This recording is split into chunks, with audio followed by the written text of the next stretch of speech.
So it's my pleasure to introduce Heidi Garland. Heidi is a wife, mother of 2 sons, successful social media and marketing strategist, and breast cancer survivor. Heidi's cancer battle gave her an unmatched zest for life. She has since appeared in 5 Pink Glove dance videos and on NBC Bay Area News.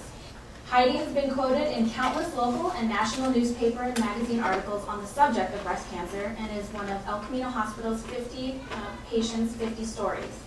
She is an American Cancer Society advocate and fundraiser for cancer research.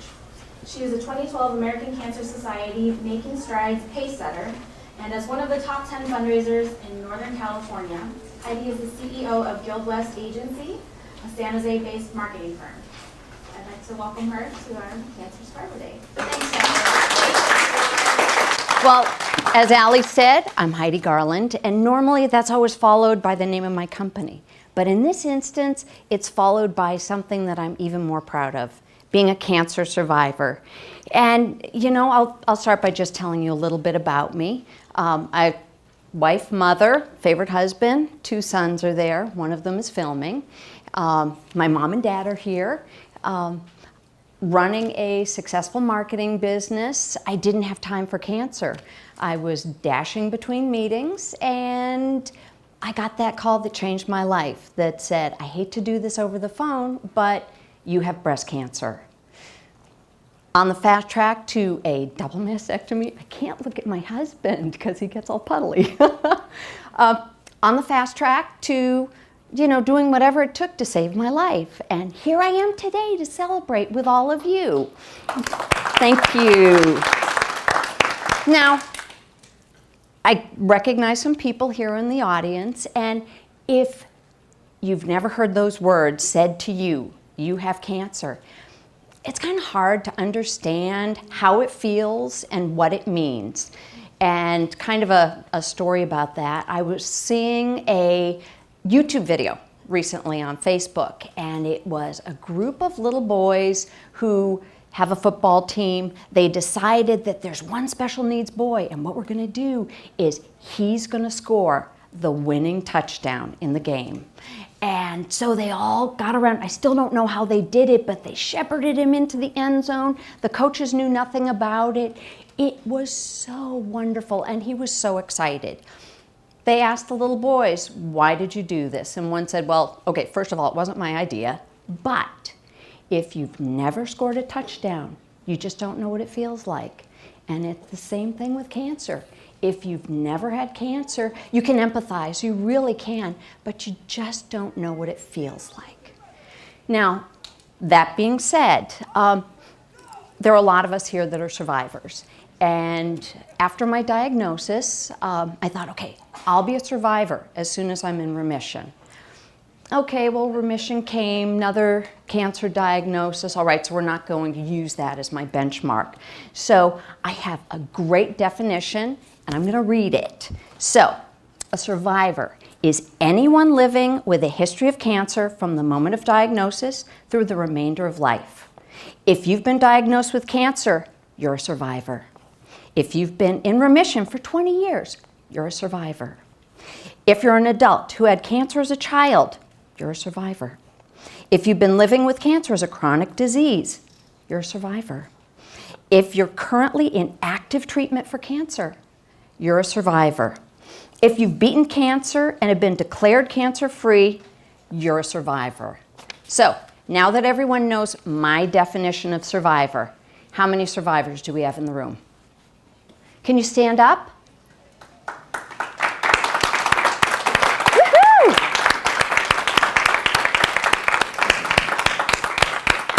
It's an honor to be with all of you. Thank you. So, and I have notes because I still have chemo brain. Something that's super important once you're a survivor is you have to give yourself permission to be okay. And what I mean is, instead of saying, why me, it becomes, why not me? Because cancer has given me an incredible zest for life. Granted, I was happy and loving life beforehand, but man, oh man, after being sick as a dog, having a double mastectomy, and all that goes with it, it kind of changes your perspective on things. And it teaches you lessons. And one story that I think kind of draws a few parallels, stick with me here, is A Christmas Carol. Charles Dickens, Ebenezer Scrooge. Ebenezer Scrooge is visited by three ghosts. The ghost of Christmas past, present, and yet to come. So in chemo terms, it's your surgeon, chemo, and I was going to use the doctor names, but I think it's better just to use the specialties, and radiation.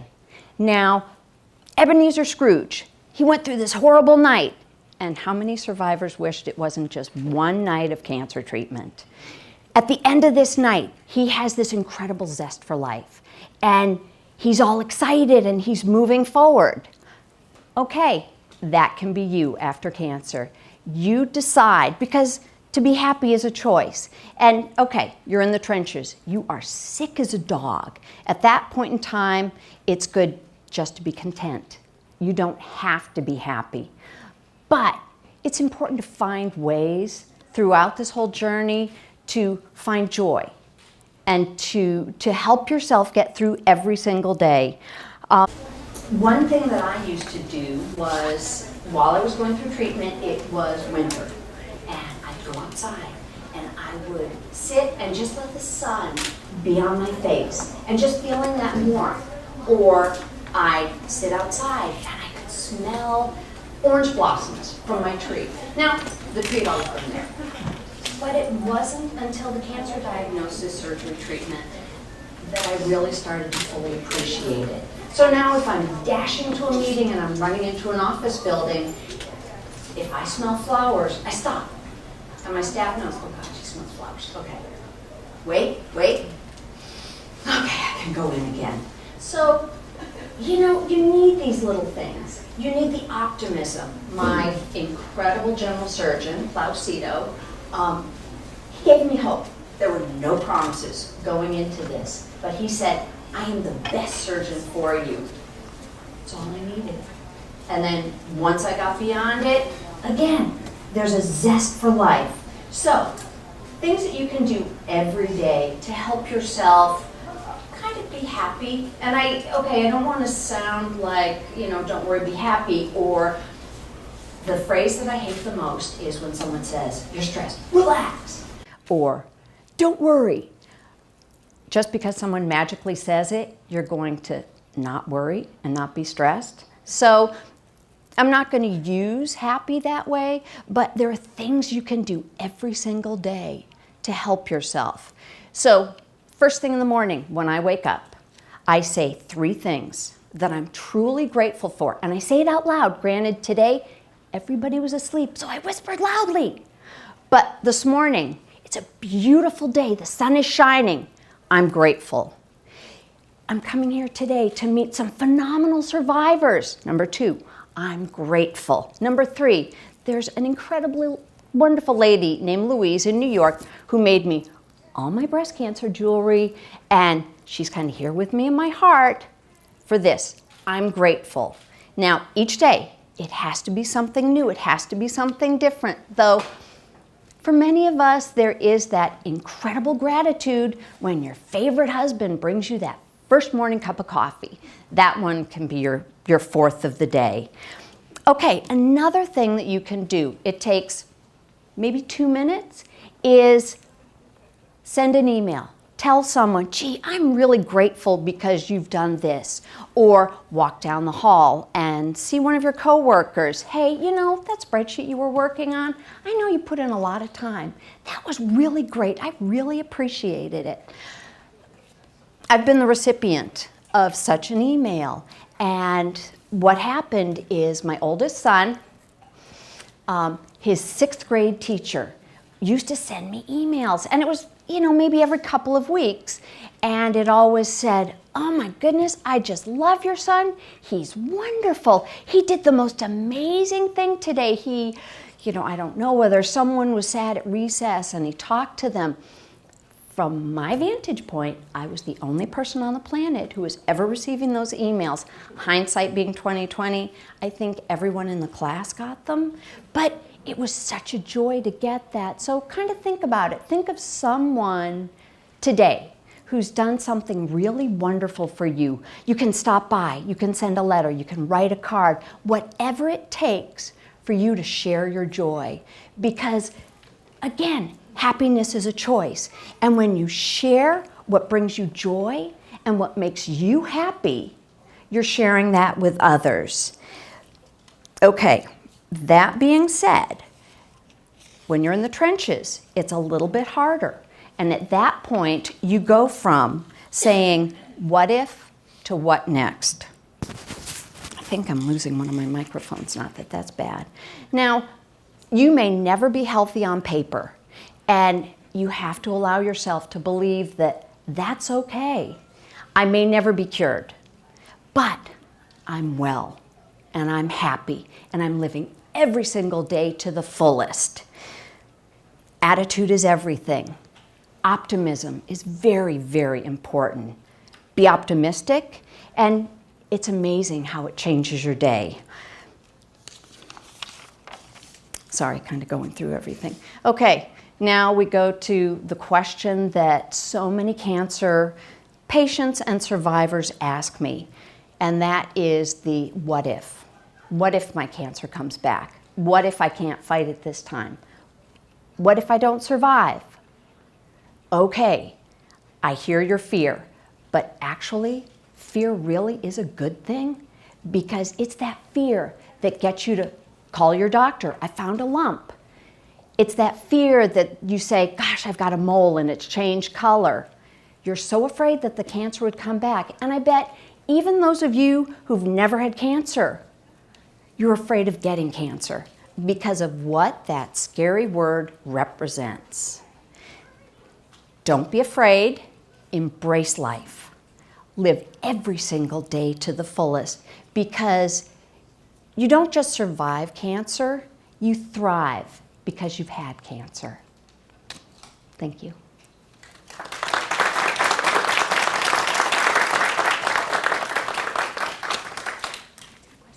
Yes. Questions? Don't all speak at once. I have a comment. I just love hearing that, because I try to tell patients when they have an attitude like you have, we want to huddle that up and give it to all of the patients, because I'll come and talk to them. one of the nice things I try to emphasize is, so many people do slip into more of a victim's role, and you have to tell them that you have to fight as hard to get your life back when you're done with your treatment as you did while you were going through the treatment. So it's just it's good to hear. But it's also important to, once you've had cancer, you can never go back. If you had strep throat and you did your full course of antibiotics, you wouldn't be a strep throat survivor. You'd just be you. But after cancer, there's, oh gosh, I love this thing. There's a C associated with you from that point forward. So you become a cancer survivor, and it changes your attitude towards life, and it changes how you see things. But you've got to give yourself permission to, okay, yes, I've had cancer. Let's get on with living. Any other comments? Hi. I was wondering, when you were going through the treatment and if you actually feel low, how do you... Absolutely. I guess as a third person, I find it hard to be like, okay, no, be cheerful or be happy. You don't want to say that to the other person, No, because no. they're going through something difficult. So Mm-hmm. how do you think you can best help somebody who's going through cancer, who's going through treatment? That's a great question. I actually had someone contact me from England, and she said, my daughter's been diagnosed with breast cancer. What food can I feed her to make her happy? Well, rock on with your bad self. Food's not going to help. Basically, it's, and if there's a way for me to stop doing feedback, that's great. I'm going to shut off the mic. Can you hear me? Okay, great. So basically, being content is just about all you can expect. And as I would always say, it's okay, I'm going to embrace the journey. And as my family will attest, I was really miserable. And I really did not enjoy treatment. I did not enjoy being sick as a dog or the surgery. But that's the time when you find those little things that, you know, for example, if you have a friend or a family member that's going through cancer treatment, do they like magazines, or is there, like, do they have a favorite flower? Sometimes my mom taught me about doing what's called a sunshine box. And I make sunshine boxes for people, and it's a box. And sometimes there are ribbons coming out of it, or it's just envelopes. And every day, when you are really, really low, you just stick your hand in that box and you pull something out. It could be a card that says, soon is almost here. It could be, I love the ones that had chocolates in them. There were some that had balloons. There was no way on God's green earth I could have blown up the balloon, but it had a smiley face on it. So it's just those little things. Give them cards, let them know that you care, and strive for content while they're going through treatment, and give them time. If they start really, really sinking lower, you know, you contact your doctor, and they may need a little bit more help, but it's something that they do come back from. It's just, don't try to make them happy, because as I said, if someone told me then, be happy, it wouldn't work. So, great question. Does that answer? Okay, good. Yes? I'd like to ask the doctor, I'm just curious because you said that you had this really great rate for remission and people that came here that might have not done well elsewhere. Is there some one or two pieces that make that happen? Well, I think a lot of it sort of depends on the personality of the doctors. And I think just luckily, the surgeon founding the cancer center here sort of sought out people like me, people like Dr. Bob Sinha, the radiation doctor, who kind of, you know, never looked at a case and just said, okay, everything's done. But we're just constantly thinking, well, what technology could we apply here? How could we help? You know, we in a situation where cancer's moved will often chase little spots of disease and use surgery and so forth. It's very aggressive. It's very aggressive. And mix radiation and chemotherapy together in ways that are very creative and sometimes not the standard of care. But I think really it's just sort of an institutional philosophy. And it's you know, looking at, here's the best way to phrase it, I think, looking at the statistics for patients who have advanced cancer and saying, well, at 5 years, if we say there's, you know, a lower percentage of the patient doing well, you know, what we tend to do is focus on that and say the percentage is not zero, though, and there's nothing sitting in front of us saying that you can't be in that winning percentage. So let's push forward as long as the patient's willing and the patient feels strong enough to do the treatment. We never say no. We just keep fighting.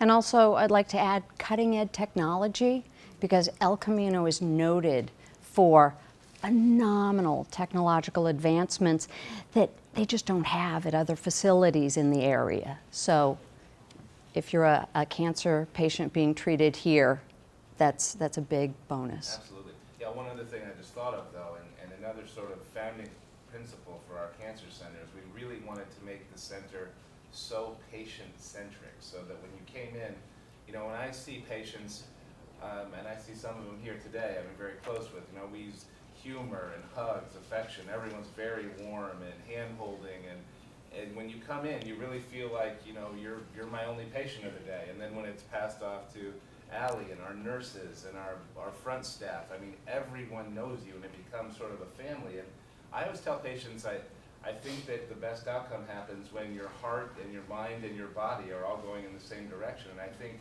that family feeling and feeling loved and encouraged is as important as the technology and treatments, frankly. The hugs are the best. They really are, because when you're battling cancer and, you know, post-mastectomy, kind of don't get near me because everything hurts, but they know just how to just gently hug you so that you know, you're kind of a human being again. You're not just a patient, which is kind of phenomenal. Yes? Just the other part of my, just the other part of my question is, do you share this model? I mean, do other doctor oncologists and stuff come and learn this model? You know, we try. It's kind of hard though. You're sort of in a market here that's sort of bred for competition in the Silicon Valley, and you know, we're sort of, you know, facing off many times with competitors. But Yes. I actually find it's a vanishingly small minority of centers and teams that will do this. And I think that's sort of the hard part of being treated at big academic centers. You lose that personal feel and you become more of a number, and you know, nobody knows you and you're seeing a different person every time, and you see your senior doctor for 5 minutes, you know, and wait 3 hours to do that. So it's a little hard to share, but I'll tell you what, I think just in our center, I mean, we've grown exponentially in 7 years. I mean, our patient volumes have grown by 300%, so the patients know. And it starts to move like a web through the community that a good place to be treated is here. And aren't cancer numbers kind of slightly declining in terms of there's not a massive explosion of like breast cancer or, I mean, you've got a 300% growth, and yet cancer rates are not exploding at a 300% increase. So it's a good facility. Right, correct. I mean, they're not. I think that you are generally seeing more cases of cancer, though, because our screening techniques are getting better, and as a population, people are living longer. So cancer is generally an accumulation of mutations for most people. So the longer you live, the greater the chances of having cancer.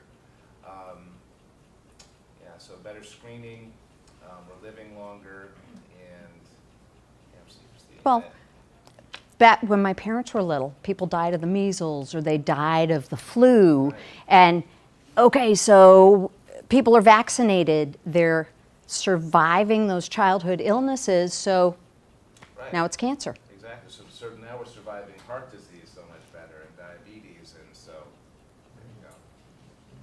And there were questions over here. My husband was diagnosed with cancer of unknown type. Well, I guess that's not a diagnosis. This was a good diagnosis. And so nobody knew how to treat it. And they had to they tried some pretty creative things, including experimental types of treatments.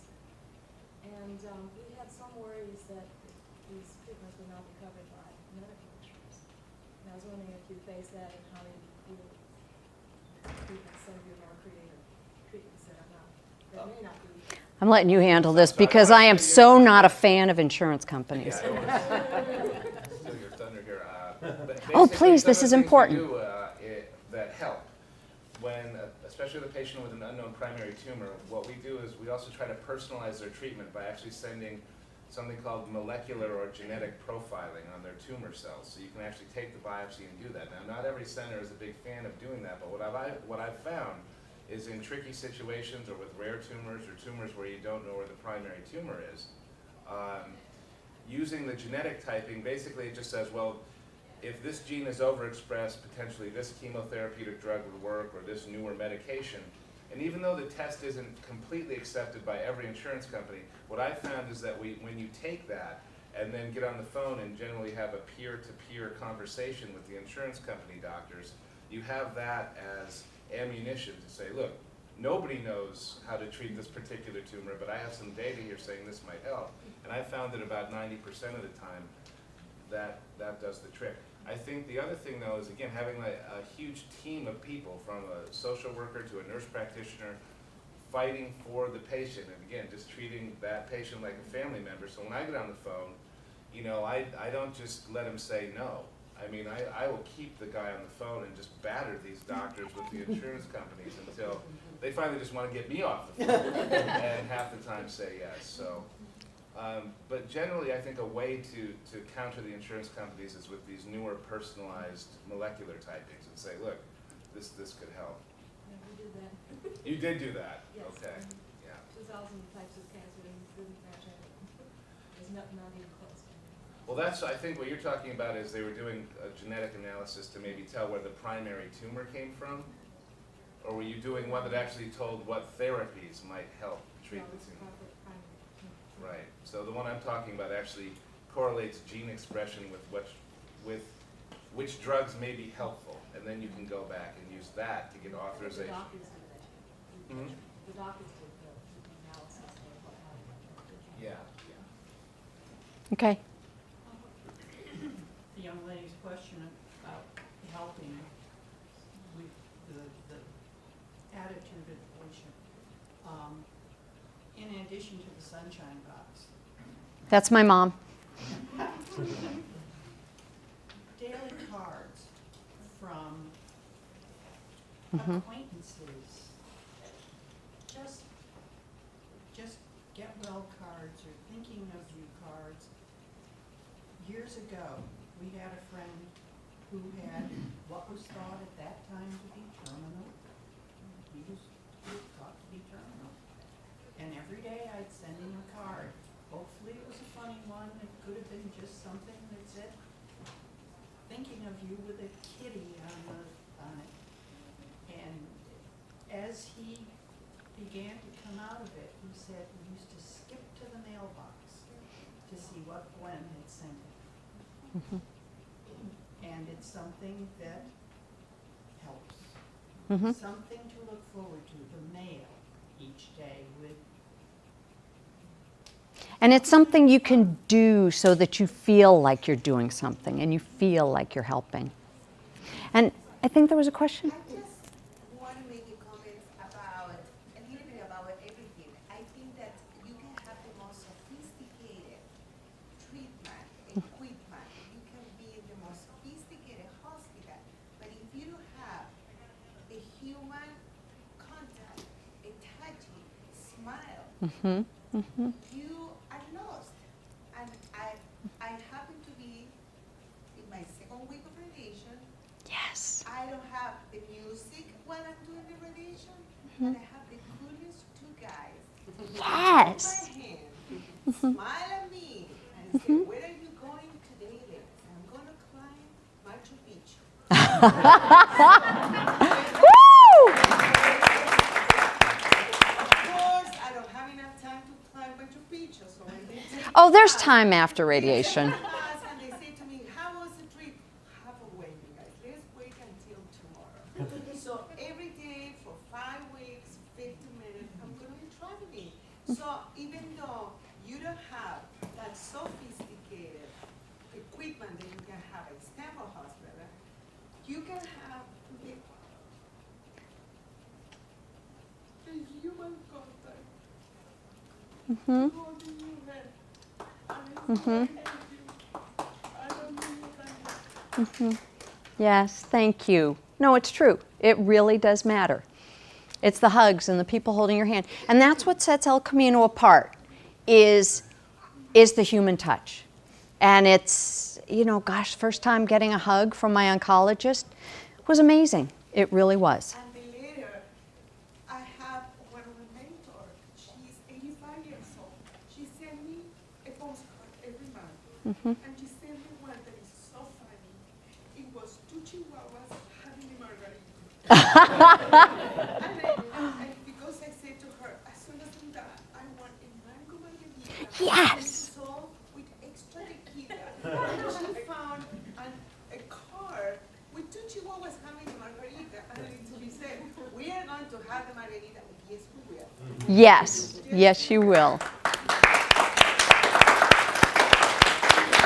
Thank you so much, Heidi. Any other questions?